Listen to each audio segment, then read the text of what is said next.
Hey guys, it's been a while. Finally, I can start to make video again because yesterday Etheria Restart had a live stream where they finally announced the release date, which is gonna be the 5th of June. And then remember that we're also gonna have a beta, the final beta from the 5th of May until the 19th, I think. And yeah, finally we can talk about the game. I'm gonna make a quick summary of all the important stuff that they spoke about in the live stream from yesterday. So let's get into it. First thing first, they announced that there's gonna be no 50-50 for the limited banner, which means that, for example, the first one is gonna be Freya, that you can see here in the video. And when basically every time you find an SSR in this banner is gonna be Freya, 100% sure. There's gonna be no chance to find any other SSR in this banner. That also applies for the light and dark banner. So for example, first one should be Messiah. And also in this case, every time you find an SSR is gonna be Messiah. There is no chance to find any other SSR, light or dark, from this banner.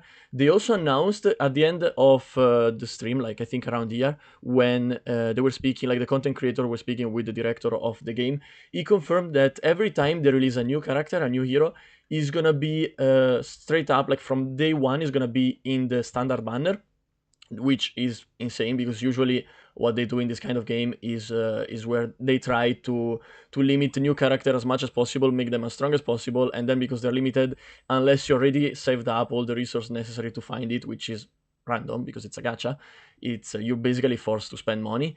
In this case, that one of the reasons why the game seems very free to play is, first of all, no 50-50, and then the character are on the standard banner from day one, which it's very unusual for this kind of for gacha games.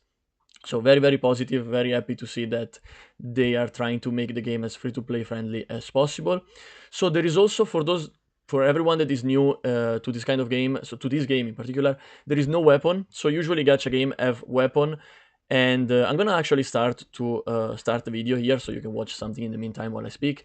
But basically what I was saying is that usually this kind of game have a weapon other than the hero, the character that you want to summon. So to get the best out of your character, you're also forced to summon the weapon, which I always say that I always think it's pretty much a scam in my opinion, because if you basically get forced to spend money at that point, because if you spend all your resource on the character, it's very likely that you don't have for weapon. Again, here we don't have any weapon. We're gonna use Shell, which is this little pet character that you saw in the screen at that moment, and you can farm that. It's 100% farming them in the game mode, in the standard game mode. So there is, again, this is another thing that makes the game very free to play friendly in my opinion. And then we can move. I'm gonna let you see this is the new character, is Freya, the one you see right now in the video, and I think is gonna be a must for both free to play people and also people that spend, because it looks very strong from the skill that they show in the game right now, and it's gonna pair up very well with Liam, which is the free SSR character that everybody is gonna get when they start to play, when they start the game. So I think it's definitely a must pull for everybody, because it's gonna make all the early part of the game much easier. And now, after talking about this, I also want to speak about the gameplay mode, because they announced a lot of stuff, like a lot of new stuff. And one thing that got me a little bit worried, I think it was around here, they had like a summary of all the stuff you can do in the game. Yes, here. So this one here. And basically, as you can see, there are a lot of PvE game mode. Now, the game is a PvP focused game, for those who don't know. It's they push a lot on the real-time arena. So as you can see, the Summit Arena is the real-time arena. Then they announced a new PvP mode called Fearless Arena, which is basically a live mini tournament where you just have a tournament mode with 8 random players, which it's only available, I think, on the weekend, so Saturday and Sunday, but it looks very interesting, very fun. So I'm definitely gonna play a lot of that. And then again, yeah, they have all the esports scene. They already announced a world tournament, and they also announced, even if they didn't go into detail, they announced guild versus guild. And but then again, to be able to play properly all the PvP, you need to be very good in PvE, because that's where you farm all the modules, all the shell, which is what you need to make your character as strong as possible. And there is a lot of them. Like, they announced more stuff. Like, already in the previous beta, we had enough mod. In my opinion, there was enough stuff to do to release the game. Now, between new mod and new limited event, they announced even more things.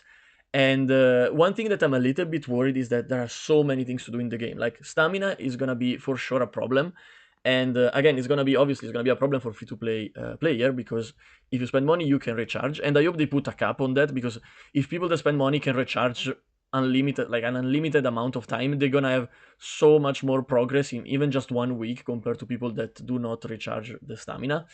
And so if you're free to play, definitely spend all the paid resource that you get in the game, like playing the game normally without having to spend money. Spend everything on the stamina, because what's gonna make the difference in progress between people. And again, I'm also worried about how time consuming this will be, honestly, because it doesn't take that long to do the daily quest every day. It's at least in the previous beta, it was not long. It's like 1 at most 2 hours if you get distracted and do other stuff in the meantime, like PvP. But again, with so many things to do, it's and also the PvP, like Summit Arena, it's unlimited. Like you can spend the entire day doing Summit Arena. And the Ether Arena is the one where you play against the defensive team of other people. So there is like a limited amount of ticket that you get daily, and there is also a limited amount of ticket that you can buy with the paid currency. But again, already with Summit Arena, you can spend all the time you want playing the game. And then if you have all these like mode to play, even if we have the AFK mode, which is obviously amazing because you can just farm a module on the background, and then in the meantime you farm shell or you do PvP or you do a limited time event or a challenge. But still, I think it's a lot of stuff. So we need to see how long it takes to do everything every day, because it's way more than I expected when it comes to gameplay mode. And then there is also, I think they show the gacha and all the banners somewhere around here. Maybe it was 2021. Let's see. Yes, here. So as you can see, we talked before about the limited time banner that we get when the games come out. Then we have the target summon, which is what we also had in the previous beta, where you can select one SSR character. Now, I already decided before what I wanted to get, and I was planning to make a video about it, but now they announced new character. And so yeah, I will make the video in the future after I try the new characters in the next beta that is going to be in May, the 5th of May. And so yeah, you can expect a video about that, but not anytime soon, because now that they announced new character, I need to try them before I decide if I want to continue with the character I choose or pick a new one. And then again, the permanent summon is the standard banner, where, as mentioned before, you're gonna have every new character as soon as they get released in the game. They're also gonna be in the standard banner. They didn't say anything about rerolling. Rerolling is gonna be a big thing here, because in the standard banner you also have all the light and dark character. I want to make a video about that, because it's you're gonna have to make a choice when you play the next beta, if you play the next beta, because if you spend money for the rebate event, then you most likely not gonna be able to reroll. Like, it doesn't make sense that you spend money and then you get the rebate, but then you don't use that account because you want to reroll. It's everybody will have to take a decision on that. And then they also changed the name, like Transcendence Summon. We never saw it in the previous beta.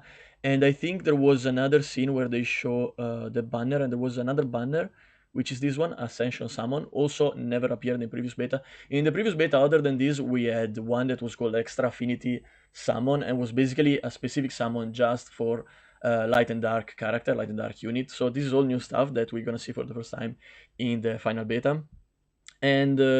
And yeah, like, this is what I think. The game looks very free-to-play friendly. They have no 50/50, no weapon, and they didn't speak too much about the dupe system. But if you play the previous beta, you already know that the dupe system is not that important in this game. The director of the game also mentioned here in the live stream around the end here, when they were speaking with the other content creator, that the dupe system is not that important. Like, it's just important to find the character one time, and then of course if you find more copy, you can make it stronger, but it doesn't make that much of a difference.